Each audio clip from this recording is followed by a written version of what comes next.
Hello friends, आज मैं आपको बताऊंगा कि पशुओं का तापमान यानी गाय भैंस का यदि तापमान कम होने पर इलाज कैसे करें। बहुत इस तरह के कमेंट्स आ रहे हैं कि सर इस वेदर में पशुओं का जो टेम्परेचर है वह कम हो रहा है, तो इसके लिए इलाज कैसे किया जाता है, कौन सा ट्रीटमेंट करके पशुओं को ठीक किया जाता है। तो आज की वीडियो के अंदर बताऊँगा कि यदि आपकी जो गाय भैंस हैं उनमें यदि पशु का यदि टेम्परेचर लो हो गया, कम हो गया, तो उस स्थिति में कैसा इलाज करना चाहिए। भेड़ बकरियों में यदि टेम्परेचर डाउन हो जाए तो क्या इलाज करना चाहिए। वह अपने जो नया चैनल है विजेंद्र गोट केयर, उस चैनल पर वीडियो बनी हुई है, वहाँ पर जाकर के देख सकते हैं। नहीं बनी हुई है तो आपको वीडियो मिल जाएगी। और यदि बड़े पशुओं के लिए देखना है तो आपको इस चैनल पर देखना है। तो इस चैनल पर आप नए जुड़े हैं तो पहले चैनल को सब्सक्राइब कर लें, साथ में बेल आइकन और बड़ा ऑप्शन दबाएं। आपको पता है कि इस चैनल पर सही सटीक जानकारी के साथ और साइंटिफिक मेथड से आपको जानकारी दी जाती है। यदि देखो आपके पशु का तापमान सबसे ज़्यादातर आपको देखा गया है कि जैसे नॉर्मल टेम्परेचर पशु का 101.5 डिग्री फ़ारेनहाइट होता है। यदि उससे टेम्परेचर यदि डाउन जाता है, बहुत इस तरह के केस अब सर्दियों में सबसे ज़्यादातर देखने को मिलेंगे आपको कि पशु का टेम्परेचर अचानक कम हो जाना, जिसकी वजह से कई बार क्या होता है कि पशु का टेम्परेचर डाउन होता है तो वहाँ पर पशु का शरीर ठंडा पड़ना स्टार्ट हो जाता है, जिसकी वजह से आपको क्या सिम्टम्स देखने को मिलते हैं। टेम्परेचर डाउन होने से पशु एकदम बैठ जाता है और धीरे धीरे सांस लेता है। कई बार क्रिटिकल पशु का शरीर ठंडा पड़ जाता है, पशु को सांस लंबी लंबी लेता है, और साथ में कई बार पशु बहुत ही ज़्यादा लो टेम्परेचर हो जाता है तो कोमा में चला जाता है, यानी ज़मीन पर गिर जाता है और उसकी वजह से पेट में अफार आ जाता है। ये दिक्कत देखी गई है। यदि उस स्थिति में उसका टेम्परेचर को यदि बढ़ाया नहीं जाए तब तक तो वरना आपके पशु की मौत भी हो सकती है। तो कभी भी पशु का यदि टेम्परेचर डाउन हो गया, जिस प्रकार से 100 डिग्री फ़ारेनहाइट, 99, 98, 97 या 95 डिग्री फ़ारेनहाइट तक चला जाता है, तो आपको जो मैं ट्रीटमेंट बता रहा हूँ वह ट्रीटमेंट आप अपने पशु में अपने वेटेरिनियन से ज़रूर करवा लेना चाहिए यदि आपको अच्छा रिजल्ट लेना है। तो वैसे भी क्या होता है कि पशु का टेम्परेचर किसी भी पशु का हो सकता है डाउन, चाहे छोटे से छोटे पशु हो, चाहे काफ हो, चाहे गाय भैंस हो, ब्याने से पहले हो या ब्याने के बाद हो, किसी भी स्टेज में पशु का टेम्परेचर यदि टेम्परेचर डाउन होना भी एक पशु के लिए सबसे क्रिटिकल स्टेज होती है। तो आपको क्या करना है, जब यदि पशु का टेम्परेचर डाउन होता है तो उस स्थिति में पशु को ब्लड में या वैसे पशु के शरीर में कैल्शियम की ज़रूरत पड़ती है। तो कैल्शियम का इंजेक्शन इस तरह के केस में ज़रूर लगवाना है यदि आपको अच्छा रिजल्ट लेना है।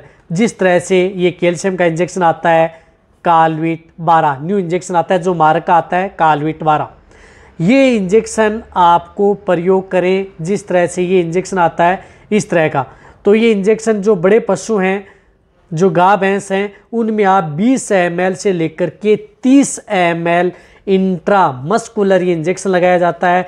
चाहे आपका पशु प्रेग्नेंट हो या नहीं हो, दूध देने वाला पशु, सभी तरह के पशुओं में ये इंजेक्शन का प्रयोग 20 ml से लेकर के 30 ml तक प्रयोग करवा लेना चाहिए यदि आपको बेस्ट रिजल्ट लेना है। तो ये इंजेक्शन बहुत ज़्यादा ज़रूरी है।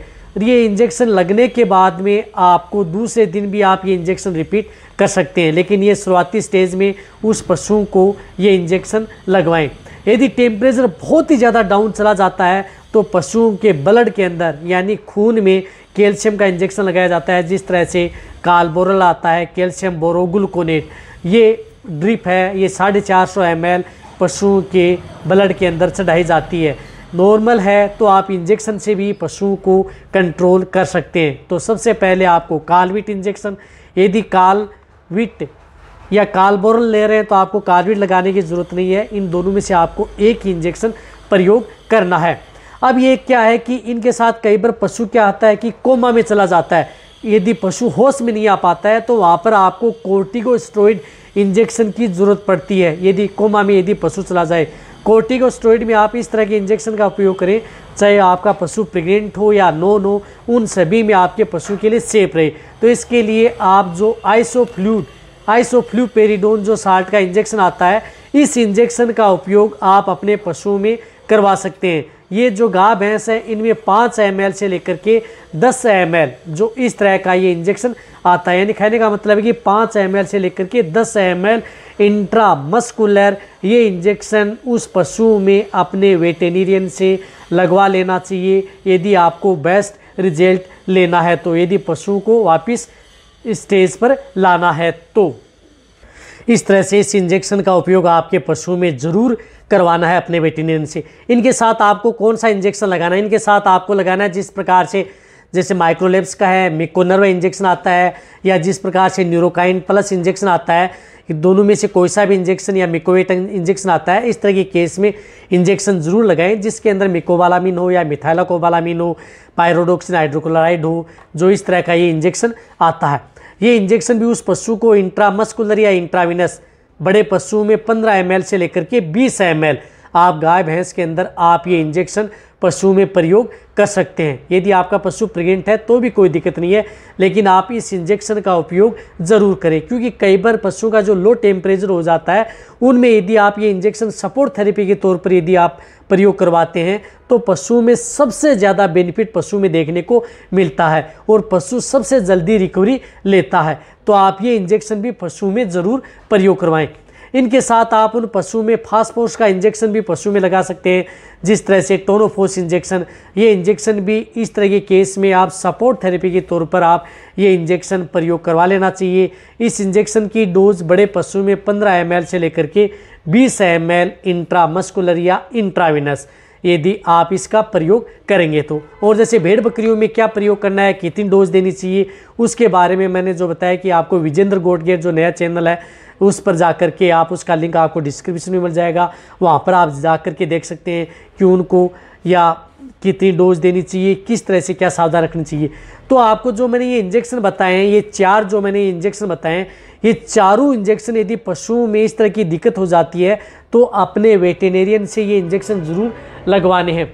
इनके साथ जिस तरह से मैंने आपको कैल्शियम का इंजेक्शन बताया ये भी है, और साथ में आपको यदि IV लगाना है तो आपको वो कार्बोरल का भी प्रयोग कर सकते हैं, लेकिन दोनों में से आपको एक ही प्रयोग करना है। ये चारों इंजेक्शन यदि आप साथ में प्रयोग करवा रहे हैं तो बेस्ट रिजल्ट मिलेगा। बहुत ही ज़्यादा यदि पशु का टेम्परेचर कोमा में चला जाता है तो ये आपको कोर्टिकोस्टेरॉइड यानी आइसोफ्लूइड इंजेक्शन का उपयोग करना है, अन्यथा आपको उपयोग नहीं करना है। अन्यथा वो 3 इंजेक्शन उस पशु को ज़रूर लगवाने हैं। और ये ट्रीटमेंट एक बार करने के बाद में यदि पशु में रिलीफ आ जाती है, ठीक होने लगता है तो ठीक है, वरना आपको दूसरे दिन भी आप इसका इस्तेमाल करते हैं। इस तरह से 2 से 3 दिन यदि पशु में इस तरह इलाज किया जाता है। यदि पशु की स्टेज खराब है तो, यदि नॉर्मल स्टेज है तो आपको 1 डोज में ही पशु का टेम्परेचर अप हो जाता है और पशु पहले की तरह खाना पीना जुगाली आसानी से कर देता है।